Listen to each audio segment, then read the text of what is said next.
So 20 years ago, I graduated with a business degree and immediately drove across the country to start my career. And I started it by working on Blackcomb Mountain in Whistler, British Columbia as a snowmaker. And my job, it gets better. You know, my job was to carry frozen hoses waist-high deep in snow up a mountain.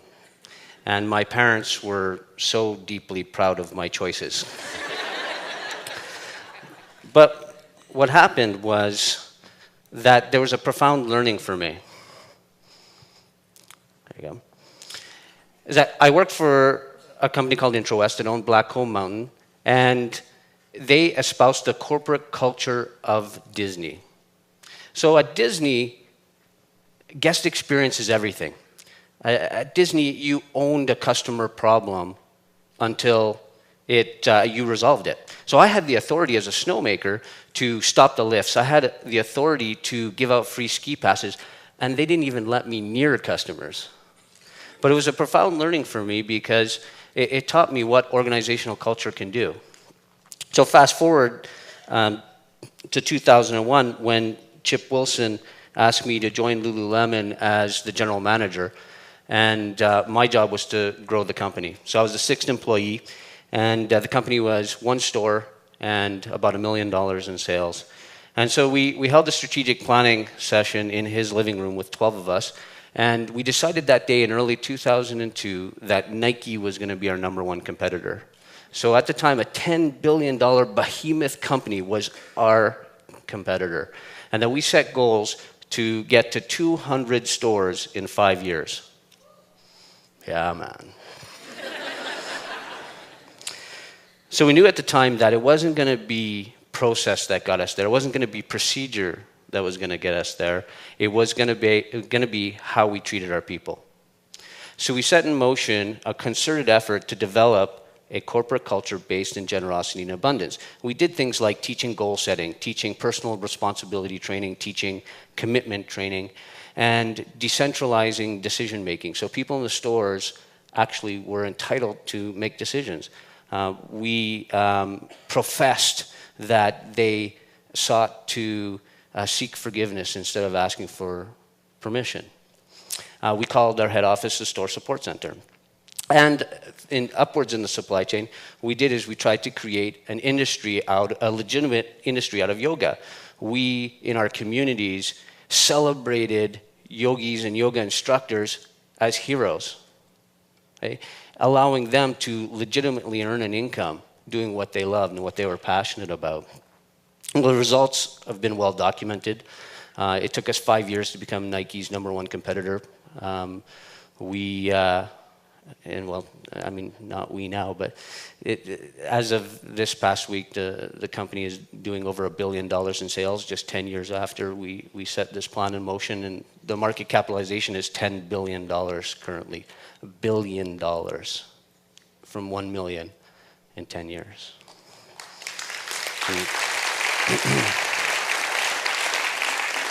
So I come from a place where abundance works, generosity works. So let me tell you what bothers me about business. And I'm going to do it by picking on a company that Fortune magazine has ranked the most admired company for the last 5 years. It's also the biggest company in the world in terms of market capitalization. I'm going to talk about Patrick, because Patrick before talked about how he didn't like smartphones. Okay? So I'm going to talk about this company here, Apple. And he didn't like smartphones, but he didn't have this app. This is a farting app.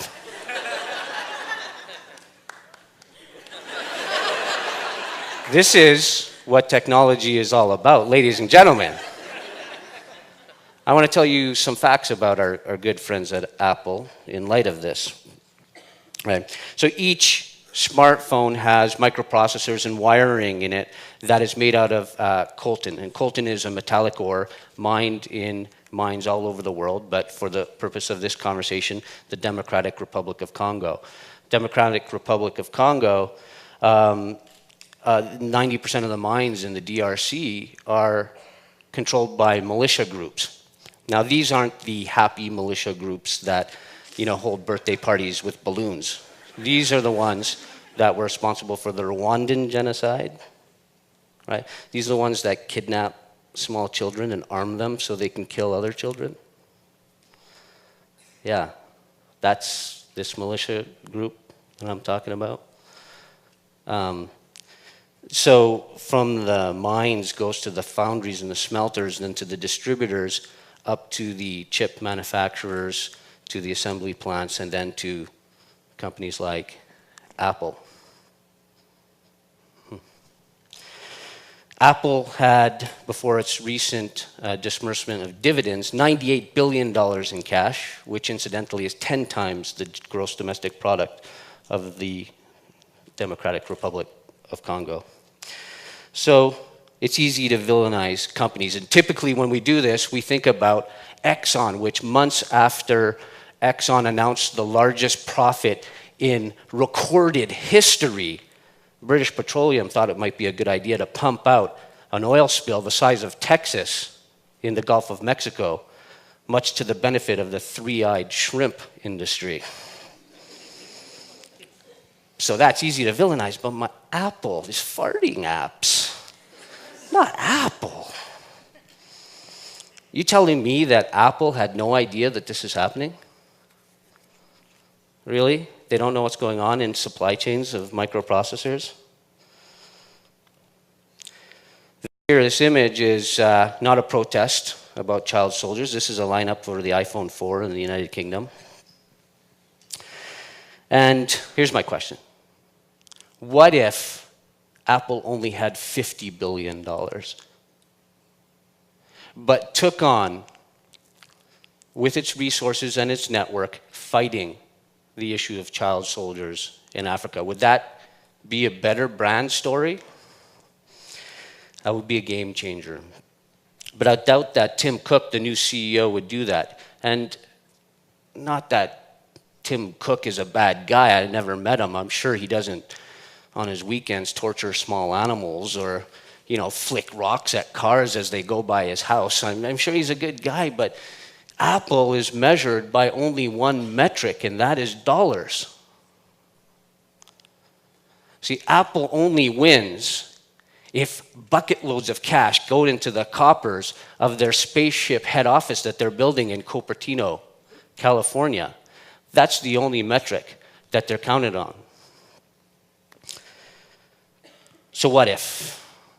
What if Apple was valued based on another metric, and that's its impact to societal benefit as an equal priority to delivering bucket loads of cash to its shareholders? That would change everything. 2 years ago, I joined a movement, and that's when I founded Institute B. Institute B is an incubator and accelerator of for-profit social impact companies. Okay? Basically what we do is we prove to the world that you can do good and make money through corporations. Okay? This logo on the bottom means that we're B Corp certified. We're a benefit corporation, and we're mandated through this certification to take on this movement. So B corporations believe that capitalism is good and shopping is guilt-free, and it's good to spend money, but they'd never sacrifice societal benefit to do it. There's over 500 B corporations in the world, and about $3 billion a year currently in revenues. There's another nonprofit called the Global Reporting Initiative, which is a nonprofit that creates metrics to measure the triple bottom line of corporations and organizations: the people, the profit, and the planet. GRI now measures over 3,000 organizations in over 60 countries. This is no longer a fringe movement. This is an idea whose time has come. This is a new way of being for business. We have the tools, we have the desire,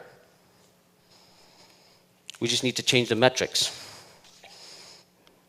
Okay, so how do we do this? Well, one, we need to measure companies differently. Two is we need to change how we relate to our supply chains, those communities of suppliers, of customers and employees. Traditionally, we create abundance and wealth, and then we're generous. The Gates Foundation makes billions of dollars and donates it to charity. The Buffett connection, that the cohort who's giving half their billions to charity. What we're saying is that, what if it's the other way around? What if you seek first to solve problems in organizations through generosity, and that creates abundance? So how? This image is of the cocoa farms in the Côte d'Ivoire of Africa. And last year, Michael Porter and Mark Kramer published an article in the Harvard Business Review talking about fair trade versus increasing shared value. So fair trade is a great thing. It basically redistributes wealth to poor farmers by paying them fair wages, or first world wages. And that has great benefits. It actually increases farmers' wealth by about 10%. Shared value is another thing.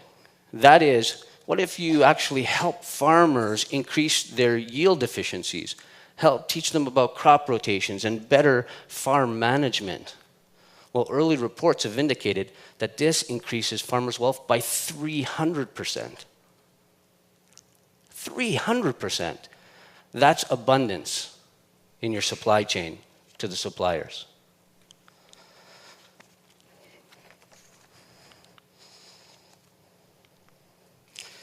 I love this company. This is Peekaboo Beans, a playwear company, children's clothing. And this is about generosity for employees. So Peekaboo Beans has a corporate culture goal to become the best company in the world for mothers to work in. The company is almost entirely run by moms working part-time, and almost all positions are job shared. They do things like understand mothers. If your kid is sick, you stay home. If your sitter bails, well, you bring your kid to work, like this image right here. This is an actual picture from their head office. This is a redefinition of child labor at Peekaboo Beans. Yeah. They have weekly spa days for the head office team to freshen up the moms. Employee share options plan to incentivize and share the wealth. And the sales are all done through home parties by, you guessed it, moms. For us capitalists out there, sales are doubling and tripling every year. It's abundance for employees. What about customers? Lululemon is a great example.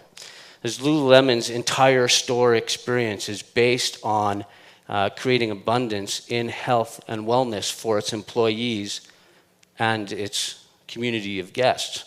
They do things like free yoga classes and free fitness classes in the stores every week. They have cheer squads that really promote health in the community, and they have entrenched budgets to reward staff for doing things related to the health and well-being, and to actually fund community initiatives to promote health. But one example, to me, really exemplifies the abundance of Lululemon in the community of guests, and that is what happened after the terrorist attacks in New York City on September 11th, 2001. Lululemon decided immediately afterwards to up the number of free classes to 1 or 2 a day in every single store. And people flocked to it to heal and try and cope through yoga. This was not a money-making initiative. This is only a genuine, authentic attempt to heal through generosity. And it was a great reminder for us that abundance and generosity works for your guests in an authentic way. Well, ladies and gentlemen, we have 2 futures ahead of us. And we get to choose. You get to choose. I get to choose which future you want to belong into. The first is a predictable future if everything stays the same. It's a future where scarcity is a model of business and where 1% of the world mandates the health and wellness of the 99. The second future is one where consumer spending is a tool for change and positivity and social impact. It's a future where there's no guilt in going to your favorite store and shopping. It's a future where businesses are evaluated and valued both on their addition and contribution to societal impact, as well as the profit they're generating to shareholders. And this is a future that I'm living into. This is a future that I'm committed, and Institute B is committed to make happen. So what can you do? Well, you all work. You all are parts of companies. You're all parts of departments in companies, or some of you run companies. You can become benefit corporations, B corporations. You can help shift the culture of your departments, the culture of your corporations, so that you resolve any issues first through generosity. Most of all, in your day-to-day, when you're faced with things that happen, choose first to live in generosity. Thank you.